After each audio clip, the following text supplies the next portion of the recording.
और अब खबर दिल्ली से है, जहां पर केजरीवाल सरकार ने मोहल्ला क्लिनिक्स की शुरुआत की थी और वहां पर स्वास्थ्य मंत्री सत्येंद्र जैन की बेटी को मोहल्ला क्लिनिक प्रोजेक्ट का सलाहकार बना दिया गया था।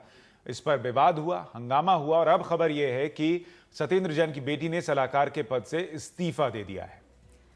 उन्हें ये जिम्मेदारी दिए जाने के बाद से लगातार बीजेपी इस पर सवाल खड़े कर रही थी कि सत्येंद्र जैन की बेटी को ये जिम्मेदारी क्यों दी गई है, क्या स्वास्थ्य मंत्री की बेटी होने का उन्हें फायदा मिला है। इस पूरे विवाद के तेज होने के बाद उनकी बेटी ने इस्तीफा दे दिया है। आइए देखते हैं कि इस पर सत्येंद्र जैन का क्या कहना है।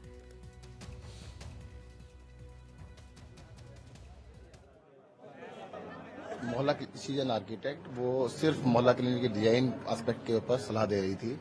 और फॉर योर काइंड इन्फॉर्मेशन, जब हमने पीरागढ़ी का मोहल्ला क्लिनिक बनाया था, she was the designer of that. मुझे कहते हैं उस टाइम पे अपॉइंटमेंट वगैरह हो नहीं सकते थे, तो उसने डिजाइन किया था, ठीक है, हमने उसको यूज किया था और उसी में सिर्फ सलाह दे रही थी।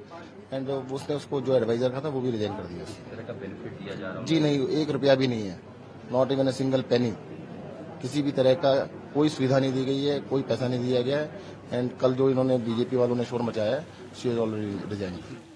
और इस पर ज्यादा जानकारी लेते हैं अपने संवाददाता शरद शर्मा से, जो कि फोन लाइन पर हमारे साथ जुड़ गए हैं। शरद, भले ही यहाँ पर वेतन नहीं ले रही थी सत्येंद्र जैन की बेटी, लेकिन उन्हें ये जिम्मेदारी दी क्यों गई? वो एक आर्किटेक्ट हैं, उन्होंने किस तरह से मदद की थी या वो किस तरह से सलाह दे रही थी इसमें?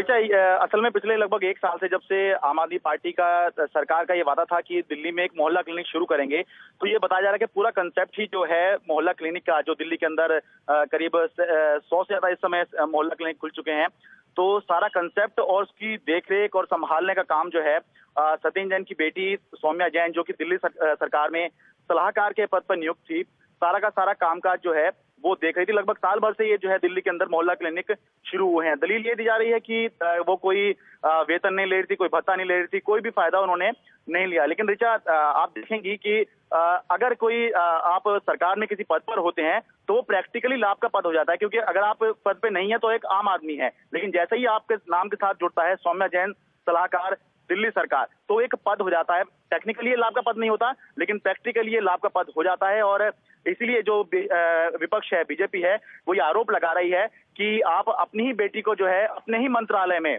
जो है सलाहकार नियुक्त कर रहे हैं, पद दे रहे हैं। अभी तक ये पार्टी में देखा जाता था, लेकिन आप सरकार के स्तर तक जो है परिवारवाद ले आए हैं। तो विपक्ष के हमले के बाद जो है सत्येंद्र जैन की बेटी सौम्या जैन ने जो है दिल्ली सरकार के सलाहकार पद से इसीलिए जो है इस्तीफा दे दिया है।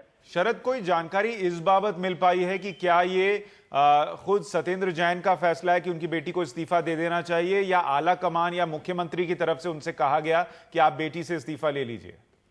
सुशांत, इस बारे में तो बातचीत नहीं हो पाई, लेकिन जाहिर सी बात है कि जब हल्ला होता है तो घर के अंदर बातचीत होती है और सरकार के अंदर भी बातचीत होती है, और उसी के बाद जो है ये इस्तीफा हुआ होगा। क्योंकि जब आरोप लगते हैं तो ये आरोप असल में सौम्या जैन पे नहीं है, ये असल में जो आरोप लग रहे हैं वो दिल्ली की अरविंद केजरीवाल सरकार के ऊपर लग रहे हैं। तो इसीलिए जो है ये जो सलाह हुई होगी, ये पूरी सरकार के अंदर सलाह होने के बाद ही जो है ये जो है इस्तीफा हुआ होगा।